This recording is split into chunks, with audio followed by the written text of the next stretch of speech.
Aloha, ladies and gentlemen. Welcome. Today, we get to review the Magic Keep. By the way, I'm your host today. My name is SprinkleBeard. We stream over on twitch.tv/SprinkleBeard Monday through Saturday, 11 a.m. to about 3 p.m. Eastern Standard Time. I have a dog walking business, so the time sometimes fluctuates slightly earlier. Just pay attention on Discord or Twitter for that nonsense. Anyways, let us talk about the Magic Keep. Now, as we are reviewing these keeps, we are specifically focused on the Keep 20. And the reason that we're doing this is to prepare you for what is to come. So from some of you new players, you might only be at, stage 4 of the Magic Keep. I will talk over about this keep a little bit easier or in more detail than some of the other keeps, because there are more champions that kind of counter this keep or a specific champion type you're looking for. And specifically, there is an uncommon that you can use that will really help you out in the early stages of this keep until you get better or bigger champions that can either burst through. We'll talk about that as we get into that later. So for right now, let us dive into the Magic Keep. For those of you who don't know, you can click on the potions to see how many of said potions that you have. So if you're not sure if you need them or not, you don't have to check beforehand. You can just click and see the numbers. It's a great little feature. Here in team preview, I just have mostly really aggressive champs to just get me through to the end of it. So when it comes to the waves, the most important thing is that you have either the damage or the control. So here I'm using Mashallah to put a fear on everything, makes my life a lot easier, makes my opponents have a lot less turns. But for you, the average player, I shouldn't say average player, but for you, for maybe you're starting off, right? It's just important that you have the damage to get through these waves.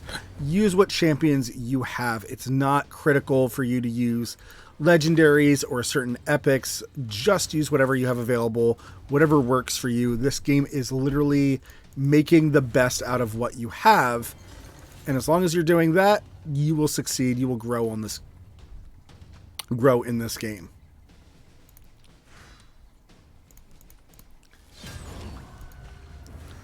So each of the bosses has a different main mechanic in the game. In a sense, each of these bosses is like their own mini tutorial of how do you handle this problem? How do you handle this problem? So for me, this was something I really enjoyed, and I found each of the dungeons really, really fun in this game. So I'm really excited to be doing this series of tutorials, because I'm having the most fun talking over the strategy and, what's usable, what's not. That doesn't work on her. So when we get up to the boss here, what we like to do for these tutorials, we're going to use our basic attacks on her and let her get off her attacks so that we can showcase kind of the worst case scenario, right? You as a player, as you're new, you will probably experience in some of these things, but it also gives you that insight of, oh, okay, this guy was the problem that you might have not noticed when playing against them. So all the bosses have almighty immunity. Hi, Gomi, come on up.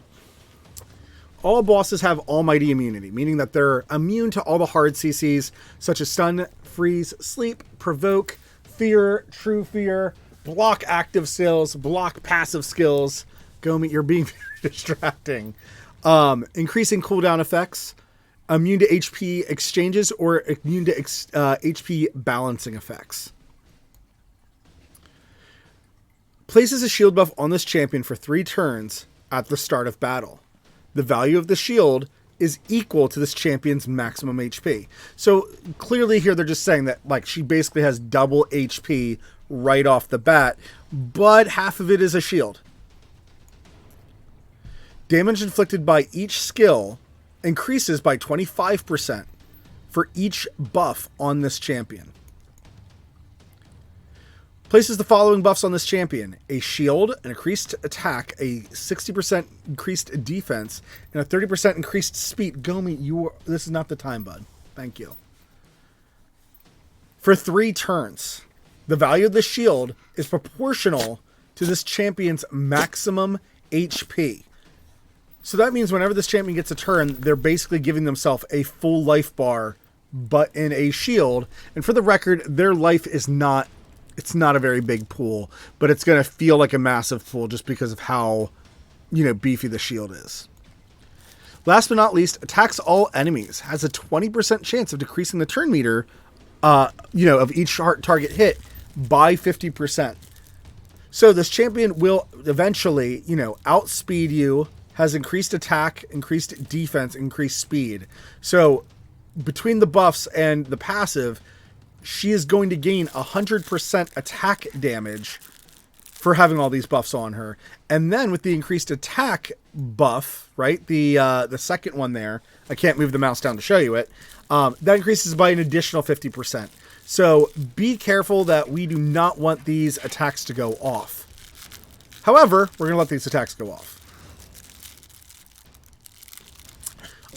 Here, I'm intentionally going to remove her shield, or I'm going to try to remove her shield, because I do want her using her other ability as much as I can. So there I was able to steal her shield. That's terrific. That should encourage her to do her thing. And here you can see my champions. These are not necessarily the best champions for this. They're just the champions that I'm using. As you can see, they are, doing a good chunk of work to her HP. She's not going to live terribly long.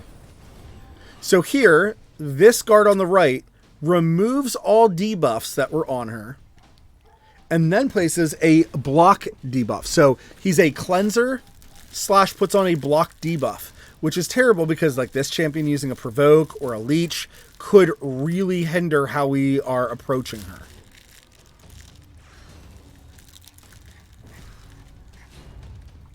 Then this guard on the left breaks our defense. It's very, very good for us to know these things so that we don't just get instantly nuked down by her. But as you can see, I've just been using A1 attacks the entire time. We've nearly got her down to half. So there's her attack. As you can see, it did do enough damage to some of my champions. Like these two are now in a weakened state. But that is all this boss does. She buffs herself up and shields herself so that she can nuke down your team kind of in one big blow. My ultimate advice, so to talk a little bit more in depth about things that she has, this shield buff that she has on at the very beginning does stop a lot of life leech effects. So if you have a champion in your lifesteal set, they will not be gaining life until they start hitting the red health. Or you have to play with champions that can penetrate a shield attack. There are a bunch of champions in the game that do that, some more reliably than others. I feel like it's just easier to remove the shield altogether. So we used a buff steal technique with Mashalad. So here at the very top, it says has an 80% chance, but he's fully booked, so it's 100% of stealing all buffs from the target before attacking. So that's what we did at the very, very beginning. We stole her buff so that we could attack her. This is a boss where attacking the guards is probably a best practice. As you can see here, though, I am just going to be attacking everything constantly, and that is how this team is designed. It kind of is designed around, ow, kill me. I don't care what attacks they're going to do. This team's actually pretty well constructed that it can handle anything that these waves throw at us. But as you can see, with defense down and weakens, she's taking tons of damage, and we've made quick work of her. And our reward, not a lot of silver, but we did get some 4 medium-sized potions. Unfortunately, we did not get the 4 best potions, which would have been a lot nicer, but it is what it is. It's not a big deal. So let's talk about strategies of what you can do to defeat this Magic Keep person. Obviously, buff removal was our biggest asset there. So Mashalad removing the buffs was a massive help. It is by far the easiest way to take her on. So buff removal or buff stealing champions will be your best friend. And again, there is an uncommon, and even better, it's an uncommon you can even farm for. So there's no reason for you not to have a very strong team in this dungeon. You can literally farm a champion that hard counters her. Then it's just a matter of you building up that champion and that champion having enough accuracy to remove the buffs. Typically, you want to have enough accuracy. We go in increments of 10. So whatever level of that you're fighting. So stage, like, let's say 20, you would want to have 200 accuracy. Stage 15, you would want to have at least 150 accuracy. So on and so forth. Buff removal is by far the easiest way to combat this boss. Another way that you can combat this boss is by shield penetration. There are a number of champions in the game that can just blatantly ignore shields and just hit the HP pool directly. And her HP, as we saw, isn't that big. It is big enough, though, that I wouldn't depend on shield penetration. But it is an option, and if that character has it in their kit, I don't think you can get it from, like, items and stuff. But if they have it in their kit, that would be a way for you to put them in lifesteal, and they would probably out-survive her at some point. However, it would not stop her immense damage, so that is something you have to be careful about. One of the last ways that you can mess with this boss, and all the keep dungeon bosses are weak to this, but you can actually just stop her from ever getting a turn. She's very susceptible to turn meter burn, so you could play with certain champions like a Cold Heart or Rosin Scarhide are the kind of the two main ones that most players think about. You could play with those champions that burn her turn meter so that she just never gets a turn. If she never gets a turn, she's never going to buff herself. She's never going to, get the chance to do anything with the immense damage she does. And the guards don't really ever attack you. They literally are just going to debuff you the entire time. So what champion is farmable? If we go to stage 4, and I'm not going to show this off, but I'm going to show the champion off instead, but you get a Lizard Man from the dungeons, or stage 4? No, it's stage 2, pardon me. Stage 2, you get this champion very, very early in the game. But his name is Skinner. He was actually one of my first favorite champions because he's just, like, not human, so that made me thrilled. I like the fact that his claws are just super basic, and then he's got this primitive skull necklace on. I like overly primitive things in a magic world. I don't know why. It's just a cool concept here. But Skinner has the skill, attacks one enemy, and removes 2 random buffs from the target. So when you use the skill, you're really hoping for the defensive up and the shield more than anything. Any of the buffs removal, though, will greatly decrease her damage, which is, helpful in its own way. But the moment that shield's gone, that's when your team starts doing all of its damage. That you start making real progress on this boss. But this champion is very easy to get. Book-wise, he's not terrible. He isn't great, though, on books. But if you see him in your marketplace, again, his name is Skinner. He's magic, so he's neutral affinity, which is great. The huge thing about him that makes him great is skills like this that just tell you this will happen is not completely accurate. I think a change I would like to see Raid make is saying has a 100% chance to remove 2 random buffs from the target. And the reason why is that you need accuracy for this skill to work. This is not a guarantee. It's not use this skill, it will remove 2 random buffs, no accuracy needed. Your opponent can resist you.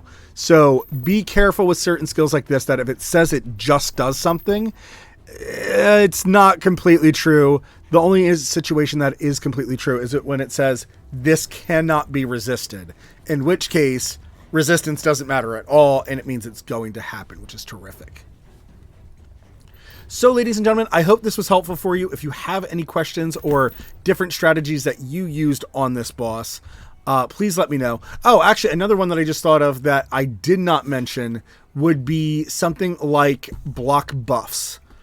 You can put that on this boss, and then obviously if she can never placing a block buffs, she can never buff herself. She's never going to get the advantage. So that would be another way that I've completely absentmindedly forgot.